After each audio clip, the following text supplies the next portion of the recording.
Crazy bug. Alright, so Kay has joined me. I look short. You in are this short. video. Anyways, so what we're gonna do, who is it? Oh, okay, sorry. So we have our spaghetti cooking in the back, you know, so if I, Like this? yeah, I'll edit it, we got this. So got my spaghetti cooking in the back, so if I shift around a little bit, don't mind me, just multitasking here. So what, you're a sucker. What we're gonna talk about is, we just wanted to touch really quickly on purpose. And it's so important to try to figure out what your life's purpose is. And I wanted to share this video because I feel like I just recently discovered my purpose. And, you know, why are you looking like that? I don't know if you just recently discovered it. Okay. You just had a breakthrough and realizing that's truly is your purpose. Or that it could be, yeah, qualified as a purpose. Like So it's always considered, been qualified. I mean, like considered a purpose. Like It's I always never been- considered you it a never purpose. considered. So I had a moment where I realized that it was a purpose. And literally when I tell you guys that I broke down in the bathroom with this guy, I don't even know how we got there. But I just remember walking in the bathroom and somehow we got on a topic about purpose, and it was just an amazing breakthrough. So basically, I'll share just a little bit with you guys. Kadero has always been one to push me, try to figure out what I want to do in life, because I feel like I'm all over the place. I love to cook. I love to sing. I love to just do a lot of things. I love to take pictures. Like, I'm all over the place. I love to just create stuff. So I've always struggled with trying to figure out what my purpose was, because I felt like I was all over the place. I couldn't hone in on one particular thing. Let me, well, I'll check the meat in a minute. It shouldn't burn. So, Burn spaghetti. yeah, spaghetti. Just sauce it up. So I went into the bathroom, and Kadero just was like, "Hope, what do you think your purpose is?" And I told him, "You're not hiding well." I told him what I would love to do.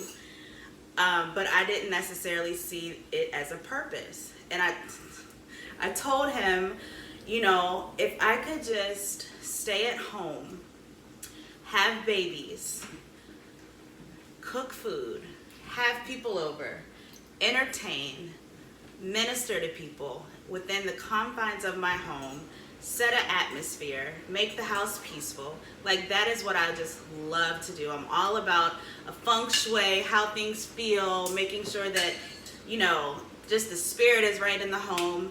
And he told me that that was a purpose. But me thinking, I said, that's not a purpose. You know, you don't just wake up and say, I want to go out and do that, because of what society may not view it as a purpose, right? Where you at, boo? I'm here. I'm listening. Okay, Keep so talking. no, I want you to tell them how you told me, like, kind of your angle from it. Well, first of all, had to knock some sense into her. Because I think the biggest thing she You can come back. was allowing to enter her mind was that, well, what would somebody say if I said that was my calling? My purpose is to be a stay-at-home. That's not doing anything. And I just had to realize, first of all, number one, society does not dictate anything that you do as an individual. And what society thinks has nothing to do with you. That is their opinion. But like I told him too, I was like, you know, if you tell somebody that, they're gonna look at you kind of like, oh, that's it? Like, that's what you want to do? And I had to get out of my own mind, because people don't, that's not popular. Like, that's not, oh, my life's purpose is to serve and be a lawyer, or to be, you know, something, I guess, that people would deem as successful. But go ahead, sorry. But then I think where it opened up her mind a little bit is I told her she was thinking too small. That part.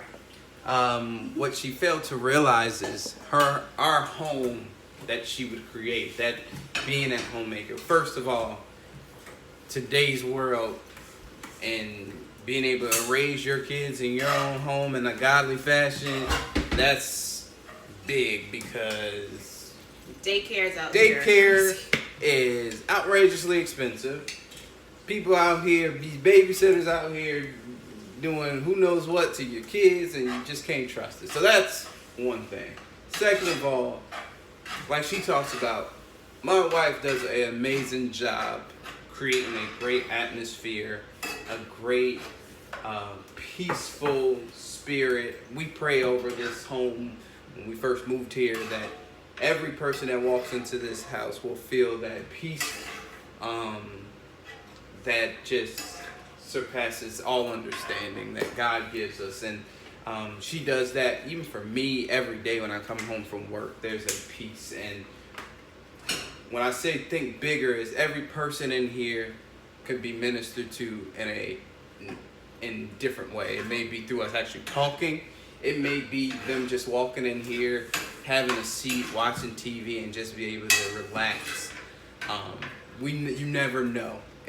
And I've come from a background where my parents, we've had people like live with us, and we called our home the transition home because they were transitioning through whatever they were dealing with, and they came to our home, and it was a different atmosphere that my parents created. And being that I've lived through that, it was easy to say that is a purpose, and because I lived it, I've seen it done. And we have to think big that there will be numerous of people that come through our home, and their life can be changed just by walking through our doors. And our ministry could be just that. And change can happen. People could be saved. People could be delivered. They have been saved in our home, which was crazy. I thought about that. That's true. We can just fellowship. People that are lacking can come and be restored. And whatever they're dealing with, right in your own home, just by sitting around, fellowship and eating, playing games, whatever. You just never know what people are dealing with. So that, especially in our rise today when depression is so high and people don't want to talk, like the enemy's biggest tactic is to isolate people. So what we want to do is welcome people. And that why not welcome them to our home and let them feel at home, feel like family. And we just love on them. And that was what I wanted to make sure she realized and expose her to that it's bigger than just what people think. It's bigger than just me and her, because our marriage is bigger than just me and her. It's about, showing God's love for his people through our marriage and with our home, and that's purpose, and that's passion, and she's passionate about it, and she would freely do it for anyone. So that's true.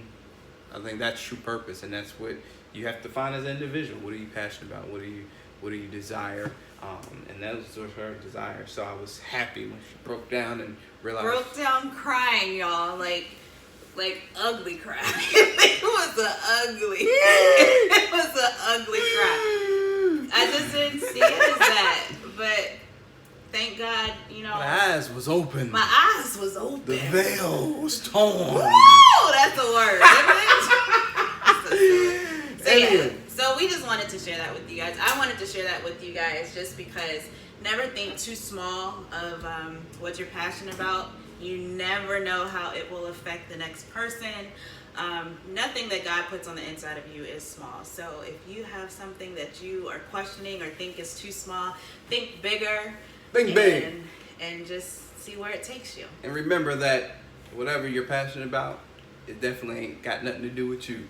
It's probably because of somebody else that you're supposed to help. Yeah. So it's not about us, it's about others. It's about loving on each other. Yep. And taking care of each other. Because in this time, we need it. We need it. We need each other. So love you guys. We're going to go eat this spaghetti. Hopefully it hasn't burned. Love you. Peace. Bye.